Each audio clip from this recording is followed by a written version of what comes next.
நம் வாழும் இந்த உலகத்தின் எதிர்காலம் எப்படி இருக்கும் என்பதை அறிந்து கொள்ள கடந்த காலத்தை புரிந்து கொள்வது மிகவும் அவசியம். சில நேரங்களில் பல்வேறு காரணங்களுக்காக உண்மை இருட்டிலிருந்து விடுகிறது. அப்படிப்பட்ட உண்மைகளை வெளிச்சத்துக்கு கொண்டு வருவதே இந்த பதிவு. உண்மை பாதையில் உங்களை சிந்திக்க தூண்டுவதே இந்த பதிவின் நோக்கம். ஜல்லிக்கட்டு ஆதரவாளர்களை ரெண்டு வகையா பிரிக்கலாம். ஒன்னு, நம்ம கலாச்சாரத்தையும் பாரம்பரியத்தையும் பாதுகாக்கணும்னு ஆதரிக்கிறவங்க. ரெண்டு, நாட்டு மாடு அழிஞ்சிடக்கூடாது, ஏட்டுப்பால் நமக்கு கிடைக்கணும், வியாபாரம் வர்த்தகம்னு ஆதரிக்கிறவங்க. நம்ம கலாச்சாரம் பாரம்பரியம் அழிஞ்சிடக்கூடாதுன்னு ஆதரிக்கிறீங்களா? அப்படின்னா நான் உங்களை பாராட்டுறேன். நானும் உங்கள ஒருவன் தான். நம்ம கரகாட்டம், ஒயிலாட்டம், காவடி ஆட்டம், பொய்க்கால் குதிரை, கூத்து, பொம்மலாட்டம், புலியாட்டம், இந்த மாதிரி இன்னும் எவ்வளவோ சொல்லலாம். அது மாதிரி பல கலைகள் அழிஞ்சிட்டு வருது. அதே மாதிரி நம்ம வீர விளையாட்டான ஜல்லிக்கட்டும் அழிஞ்சிடக்கூடாதுன்னு நினைக்கிறேன். இப்ப நம்ம ஜல்லிக்கட்டு தடையா இருக்கிறது பீட்டாங்கிறது ஒரு சின்ன எதிரி தான். நான் திரும்பவும் சொல்றேன், ரொம்ப ரொம்ப சின்ன எதிரி தான். இதே போலதான் ஸ்பெயின்ல புல் ஃபைட்டிங்கிற ஒரு விளையாட்டை தடை செய்ய சொன்னாங்க. அந்த நாட்டோட நீதிமன்றம் என்ன சொல்லிச்சு தெரியுமா? ஸ்பெயினின் பாரம்பரியம் மற்றும் அரசியல் அமைப்புக்கு விரோதமானதுன்னு சொல்லி அதை தடை பண்ணல. அப்ப நம்ம கலாச்சாரத்தை ஒரு வெளிநாட்டு அமைப்பு, அதாவது அமெரிக்கால தலைமையகம் வச்சு செயல்படுற ஒரு அமைப்பு தடை செய்யறதா? அமெரிக்கா தான் உலகத்திலேயே அதிகமா மாட்டு இறைச்சி இறக்குமதி செய்யற நாடுங்கிறத நான் இப்ப சொல்லிக்க விரும்புறேன். அப்படிப்பட்ட பீட்டாவே சின்ன எதிரினா நம்ம பெரிய எதிரி யாரு? சொல்றேன் கேளுங்க. நாட்டு மாடு அழிஞ்சிடக்கூடாது, ஏட்டு பால், வியாபாரம், வர்த்தகம்னு சொல்லி ஜல்லிக்கட்டு ஆதரிக்கிறீங்கன்னா சில உண்மைகளை நீங்க தெரிஞ்சுக்கணும். உலகிலேயே அதிக பால் மற்றும் பால் பொருட்களை உற்பத்தி செய்யற நாடுகளை முதல் இடத்துல இருக்கிறது இந்தியா. 2015 146 மில்லியன் டன் செஞ்சிருக்கோம். 2016 160 மில்லியன் டன் செஞ்சிருக்கோம். மாட்டுப்பால் உற்பத்தியில நமக்கு 2வது இடம். இதுக்கு முக்கியமான பங்களிப்பு கொடுக்கிறது மாநிலங்கள் ராஜஸ்தான், உத்தரப்பிரதேஷ், ஆந்திர பிரதேஷ், மத்திய பிரதேஷ், குஜராத். 2001 உற்பத்திக்கும் 2015 உற்பத்திக்கும் பார்க்கும்போது ஆந்திரா 123% வளர்ச்சி அடைஞ்சிருக்கு, குஜராத் 100% வளர்ச்சி, மத்திய பிரதேஷ் 104% வளர்ச்சி, ராஜஸ்தான் 118% வளர்ச்சி, உத்தரப்பிரதேஷ் 90% வளர்ச்சி, தமிழ்நாடு வெறும் 39% தான் வளர்ச்சி அடைஞ்சிருக்கு. ஏன்? ஒருவேளை நாட்டு மாடுகளை காப்பாத்திருப்பாங்களோ? இல்லவே இல்ல. 100 வருஷத்துக்கு முன்னாடி 130 நாட்டு மாடு இனங்கள் இந்தியாவில இருந்துச்சு. ஆனா இப்ப வெறும் 37 இனங்கள் தான் இருக்கு. தமிழ்நாட்டுல ஆவணமா இருப்பது ஆலம்பாடி, காங்கேயம், புள்ளிக்குளம், உம்பளச்சேரி, பரப்பூர், மலைமாடுங்கிற 6 மாடு இனங்கள் தான். அதுலயும் புள்ளிக்குளம் வேகமா அழிஞ்சிட்டு வருது. 90களில் 90,000 மாடுகள் இருந்தது, இப்ப வெறும் 21,000 மாடுகள் தான் இருக்கு.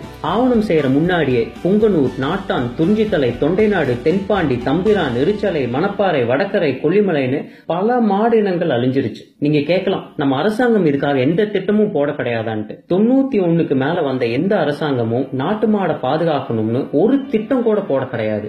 உங்க மனசுல தோணும், ஜெயலலிதா ரொம்ப தெய்வ பக்தியுடையவங்களே, அவங்க எதுவும் செய்யலையான்ட்டு. அவங்க அரசாங்கம் என்ன செஞ்சதுன்னு நான் சொல்றேன். தமிழர்களோட கலாச்சாரமும் பாரம்பரியமும் ரொம்ப பழமையானது. என்னதான் இந்து மத அறநிலையத்துறை ஆங்கிலேயர் காலத்திலேயே தொடங்கினாலும் இந்த திராவிட ஆட்சியில தான் கோவில் சொத்துக்கள் அதிக அளவுல அபகரிக்கப்பட்டதா ஒரு புலிவரம் சொல்லுது. 2013 கடைசியில திருவண்ணாமலை கோவில் கோஷலால இருக்கிற மாடுகள் பல திடீர்னு இறந்து போக மெட்ராஸ் ஹைகோர்ட் அறநிலையத்துறை கீழ் வரும் கோயில் உள்ள கோஷலாக்களை ஆய்வு செய்ய உத்தரவிட்டது. பல கோடி வருமானம் வரும் கோவில்களுக்கு கோஷலாவை பராமரிப்பது பெரிய விஷயம் இல்ல. ஆனா ஆய்வின் முடிவுகள் ரொம்ப அதிர்ச்சியை கொடுத்தது. கோவிலில் மக்கள் காணிக்கையா கொடுக்கிற மாடுகள் நிலை ரொம்ப மோசமாக இருந்தது. மாடுகள் பல நாள் பட்டினி போடப்பட்டு இருந்தன. மாடுகளால நடக்கவோ சாப்பிடவோ கூட முடியல. சில காட்சிகள் இதோ.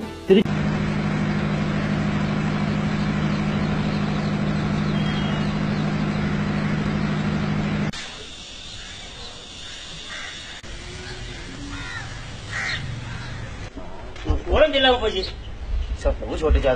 நீ ஜாக்கிரதை தம்பி, எடுக்க கோச்சிக்கிறாரு தம்பி, எடுக்காது தம்பி, எடுக்காது தம்பி, எடுக்காது தம்பி, கோச்சிக்கிறாரு. எங்க செருப்பா வந்து அடிச்சுட்டு போகுது 2 அடிய, அதுதானே அடிங்க நீங்க. ஆமா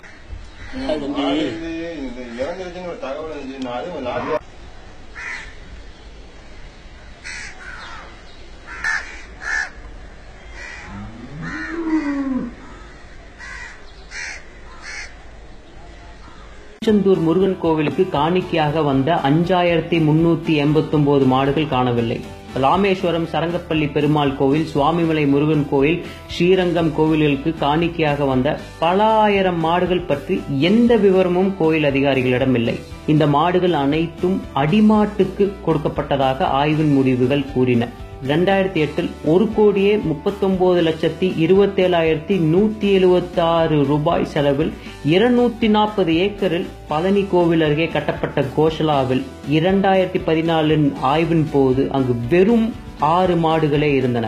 மக்களால் நான், மக்களுக்காகவே நான் என்று கூறியவரும், நீங்கள் என்னை கடலில் தூக்கி எறிந்தாலும் கட்டுமரமாகவே தான் மிதப்பேன் என்று சொன்னவரும் நம் நாட்டு மாடுகளை பாதுகாக்க தவறிவிட்டனர். இப்ப நம்ம பெரிய எதிரி யாருன்னு உங்களுக்கு தெரிஞ்சிருக்கும். பீட்டா இந்தியாவுக்குள் வந்தது 2000 தான். ஜல்லிக்கட்டுக்கு தடை விதிச்சது 2011 தான். நம்ம அரசாங்கம் நினைத்திருந்தால் தண்ணீர் பிரச்சனையை முடித்திருக்கலாம், விவசாயிகளையும் விவசாயத்தையும் காப்பாற்றி இருக்கலாம், நாட்டு மாடு அழிவை தடுத்திருக்கலாம், வெளிநாட்டு அமைப்புகளை தடை செய்திருக்கலாம், ஜெர்சி மாடின் வரவை தடுத்திருக்கலாம், ஜல்லிக்கட்டை நடத்தி நம் கலாச்சாரத்தையும் பாரம்பரியத்தையும் பாதுகாத்திருக்கலாம்.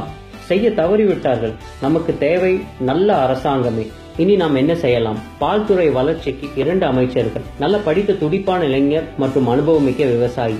நாட்டு மாட்டின் அழிவை தடுப்போருக்கு தமிழ்நாட்டின் மிக உயர்ந்த விருதை தந்து கௌரவப்படுத்த வேண்டும். நாட்டு மாடு அழிவை தடுக்கவும் பால் உற்பத்தியை அதிகப்படுத்தவும் சிறப்பு ஆராய்ச்சி மற்றும் வளர்ச்சித்துறை, அதாவது R&D உருவாக்க வேண்டும். காடுகளில் ஆரோக்கியமான மற்றும் தரமான புல் உற்பத்தி செய்து நாட்டு மாடு வைத்திருக்கும் விவசாயிகளுக்கு மாட்டு தீவனமாக இலவசமாக தர வேண்டும். கோவில்களில் காணிக்கையாக வரும் மாடுகளை சீமன்பட்டி கோஷலாவுக்கு கொண்டு வந்து HRNCE அறநிலைத்துறை பராமரிக்க வேண்டும். செய்ய தவறும் அதிகாரிகளை கடுமையான சட்டம் மூலம் தண்டிக்க வேண்டும்.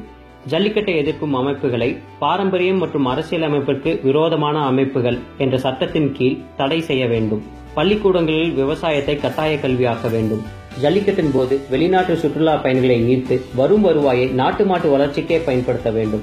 நாட்டு மாடு வளர்ப்புக்கு என்று சிறப்பு வங்கி கடன் வழங்கப்பட வேண்டும். இப்படிக்கு உங்கள் அசோக் ஸ்ரீநிதி மற்றும் சதீஷ். இனிய பொங்கல் நல்வாழ்த்துக்கள். வந்தே மாத்திரம். ஜெய் ஹிந்த்.